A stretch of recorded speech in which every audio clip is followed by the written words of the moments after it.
So tonight we will show you what I have done in the past with great success and how it operates. Now, if I wanted something in this world, and who doesn't, I would formulate an act which would imply that I have it. And then in my imagination, I would simply, having performed that act, I would yield completely to this being within me to execute it.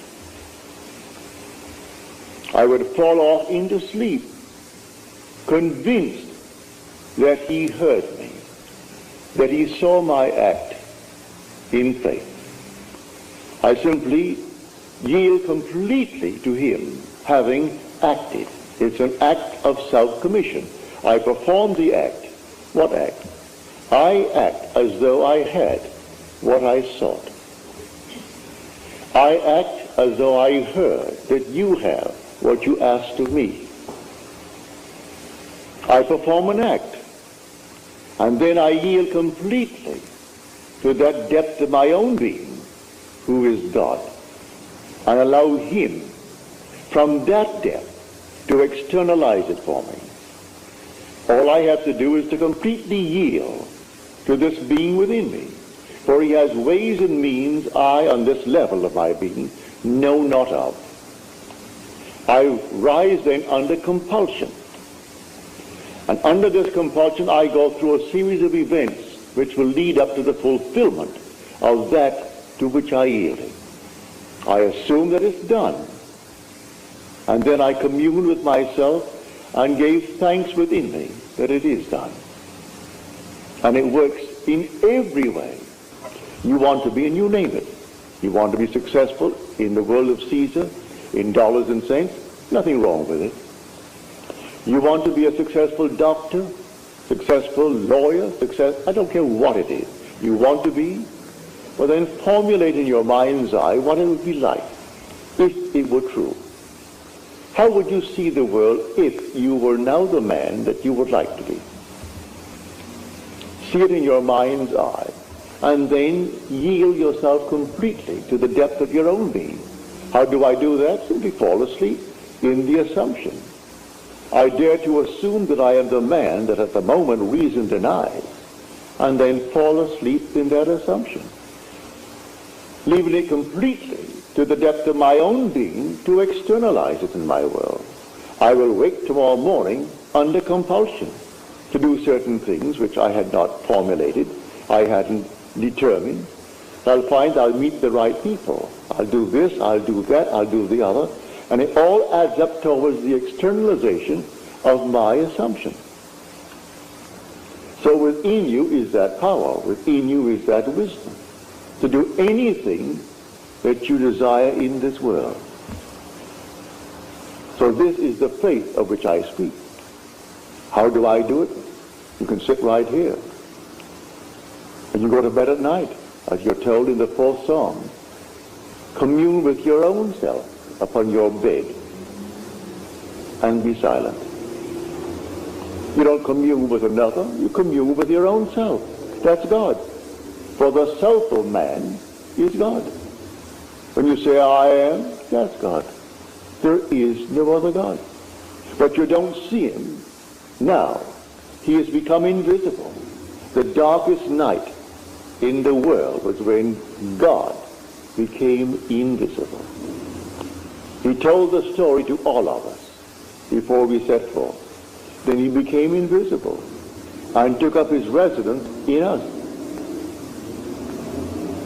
He became invisible.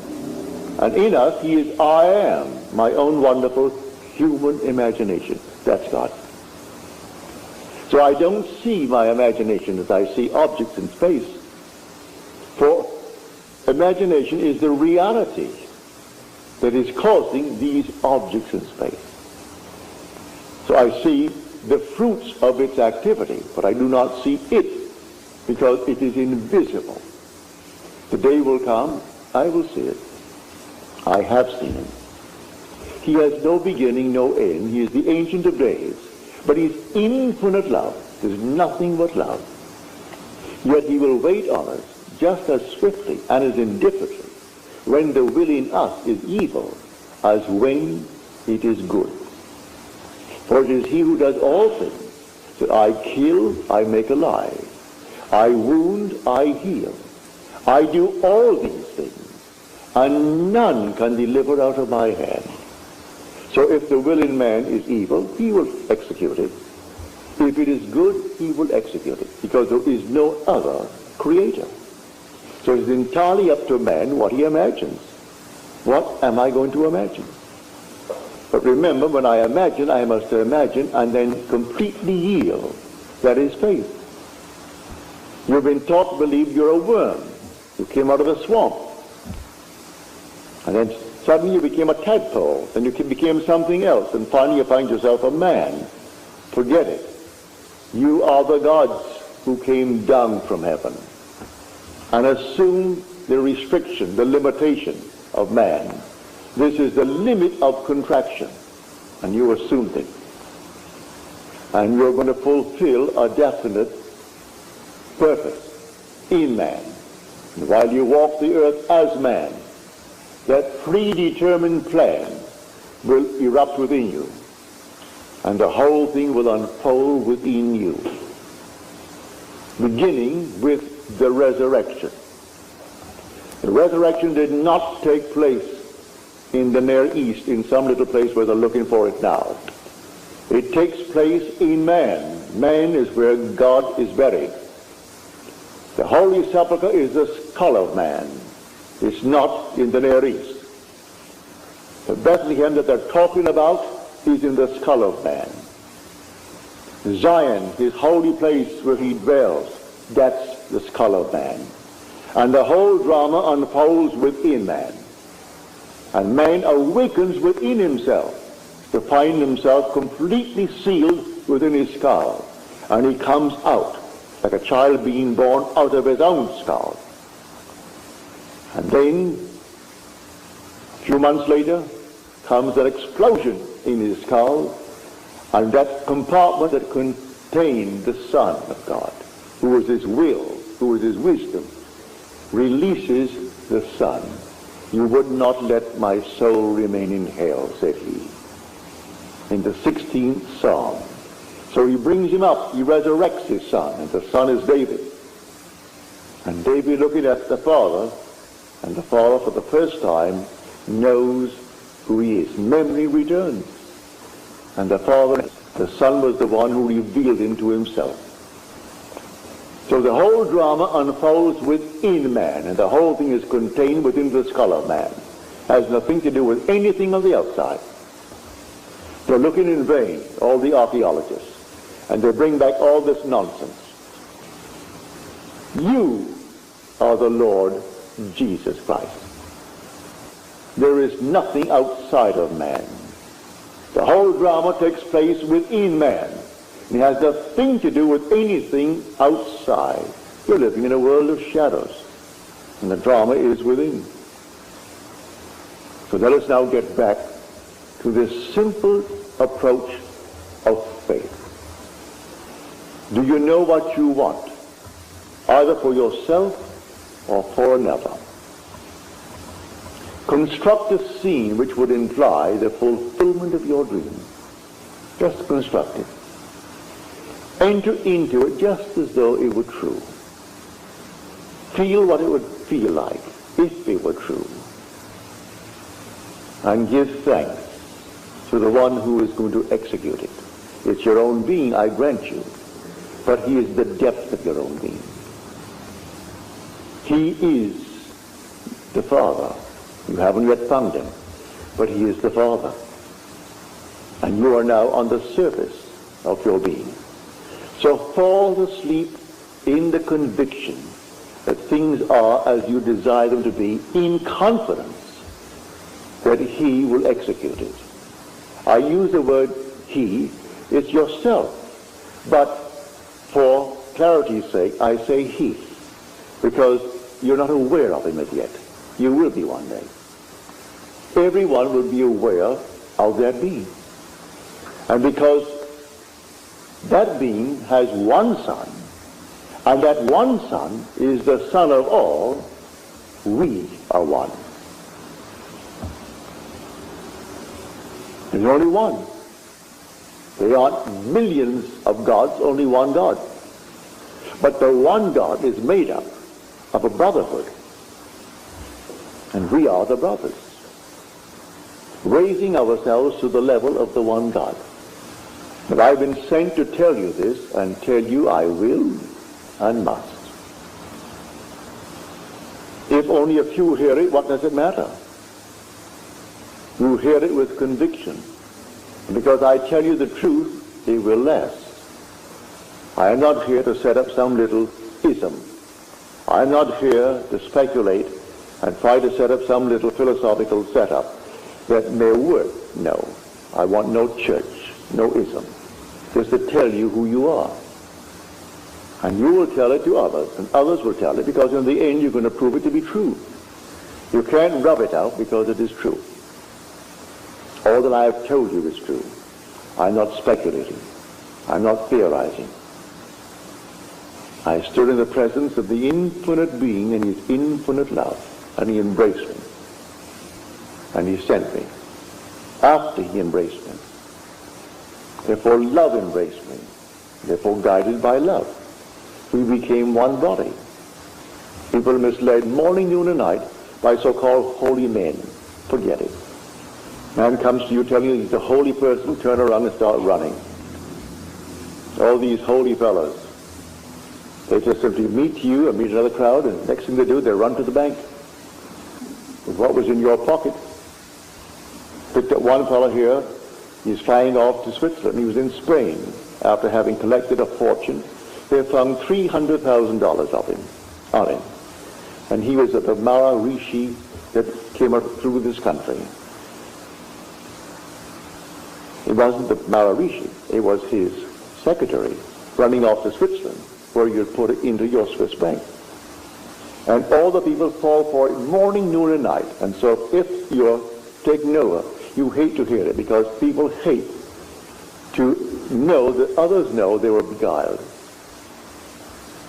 And so those who gave their fortunes to him, $500 to teach them how to meditate, of all the nonsense in the world. Teach you how to meditate? It's just a simple, simple thing. You don't meditate on your navel. You don't meditate on any of these things whatsoever. You know what you want? What would the feeling be like if it were true? What would it be like? Assume the feeling of the wish fulfilled. Well, anyone can do that. A child can do that. What would it be like if it were true? That's meditating. Now yield completely. And the being within you will take that and externalize it for you. Meditating on your Kundalini fire and all this nonsense. Has nothing to do with it. I'm going into so-called diets. Diets will not commit you or commend you to God. He gave you a palate, didn't he? Or then exercise the palate too. And so I'm going to go on a certain diet. A friend of mine went on the diet of things that you should only feed parrots. Well, she isn't a parrot. Eating pumpkin seeds, eating all these things. If you really enjoy them, but don't tell me that you really enjoy them. Of course, you could acquire a taste for anything. I don't say you can't. But exercise that God-given gift. It's a palate. And simply enjoy it. So, to come down to the night's message on faith. By faith, the worlds were created by the Word of God. Faith does not give reality to the unseen things. Faith is loyalty to unseen reality. For this thing exists. All things exist. I tell you from my own experience that the entire world that is unseen to this world exists now. It actually exists. Not out there beyond the stars, right here. It's all existing right here. And the day will come that you will actually awake and you'll be able to step into these unnumbered sections of time. 1,000 years ago has not passed away. And 2,000 years from now is not something that is going to suddenly form itself. It is now. And you are simply in a section of time.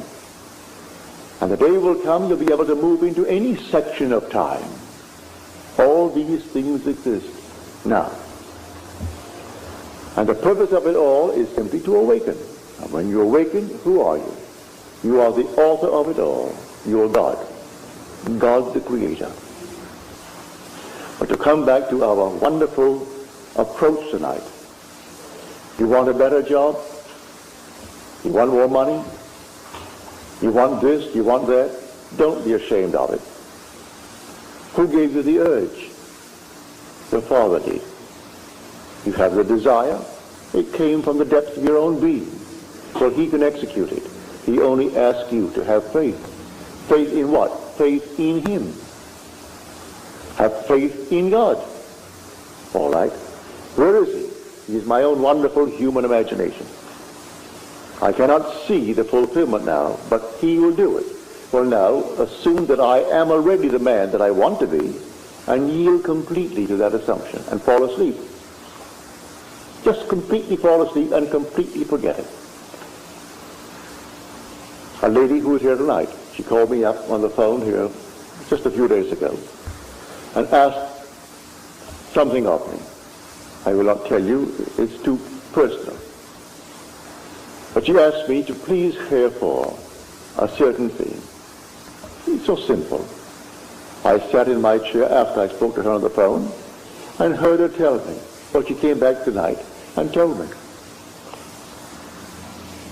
that it has happened.